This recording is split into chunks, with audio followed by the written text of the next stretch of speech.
نبی علیہ الصلوۃ والسلام نے یوں صحابہ کی مجلس لگی ہوئی ہے، آپ نے فرمایا آج رات میں آپ کو 10 پارے سناؤں گا، 10 پارے سلسل قرآن سناؤں گا، قرآن کا تیسرا حصہ۔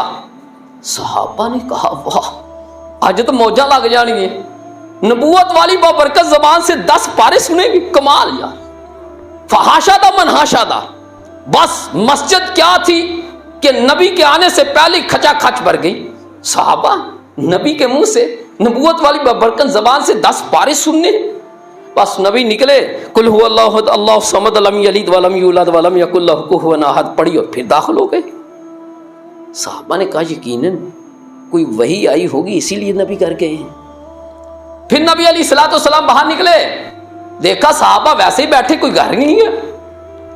فرمایا میں نے تم سے کہا تھا میں 10 پارے پڑھوں گا تو سن لو، جو ایک دفعہ سورۃ اخلاص پڑھتا ہے گویا اس نے قرآن کے 10 پارے پڑھ لیے۔ اللہ اکبر۔ کیوں جانتے ہو اس کا اتنا شرف کیوں ہے؟ اس لیے کہ اس میں توحید فی ذات پر بحث ہے۔ ایک اور حدیث پڑھتے ہیں، مسلم شریف ہے، کتاب فضائل القرآن ہے، حدیث نمبر 1890 ہے۔ حدیث کی راویہ میری اور آپ کی ماں عائشہ رضی اللہ تعالی عنہا ہے۔ حدیث یوں ہے، ان عائشہ رضی اللہ تعالی عنہا ان رسول اللہ صلی اللہ علیہ وسلم بعث رجل علی سریۃ وکان یقرأ لاصحابہ فی صلاتہم فیختم بقل هو اللہ احد فلما رجعوا فذکر ذلك لرسول اللہ صلی اللہ علیہ وسلم فقال سلوا لأي شيء يصنع ذلك فسألوه فقال فانا احب ان اقرا بها فقال رسول اللہ صلی اللہ علیہ وسلم اخبروه ان اللہ يحبه۔ حضرت عائشہ فرماتی ہیں کہ رسول اللہ صلی اللہ علیہ وسلم نے ایک لشکر بھیجا، سریہ کہتے ہیں جس میں خود نبی نے جنگ پر لشکر روانہ کیا ہو لیکن خود شرکت نہ کی ہو، صحابہ کو بھیجا اور صحابہ میں سے کسی ایک بندے کو ان کا امیر بنایا ہو، سپہ سالار بنایا۔ لہذا سریہ کے لیے نبی علیہ الصلوۃ والسلام نے صحابہ کو بھیجا تو جو ان کا امیر تھا اس کی عجیب سی عادت تھی، ہر نماز کی ہر رکعت میں، پھر دوبارہ سنو، ہر نماز کی ہر رکعت میں سورۃ فاتحہ کے بعد اگر کوئی بھی سورت پڑھتا تو ساتھ سورۃ اخلاص ضرور پڑھتا۔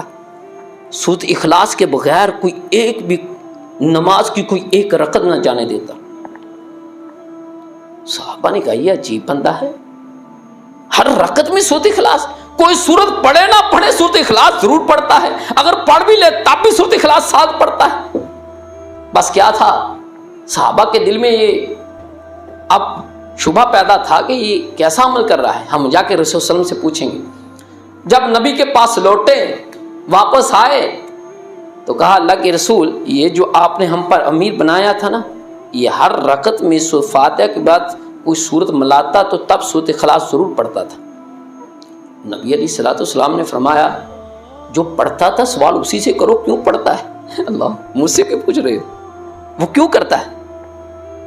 بس جب اس سے پوچھا گیا تو کہتا ہے انا احب، میں پسند کرتا ہوں، کیونکہ اس میں صفت الرحمان اللہ کے صفتوں کا تذکرہ ہے، اللہ کی ذات پر بحث ہے، اس لیے اللہ کی توحید کا تذکرہ ہے، اس لیے میں اس صورت کو پسند کرتا ہوں، پڑھتا ہوں اور اس سے محبت کرتا ہوں، میرا یرانہ ہے اس صورت سے، میری دوستی ہے، میرا پیار ہے۔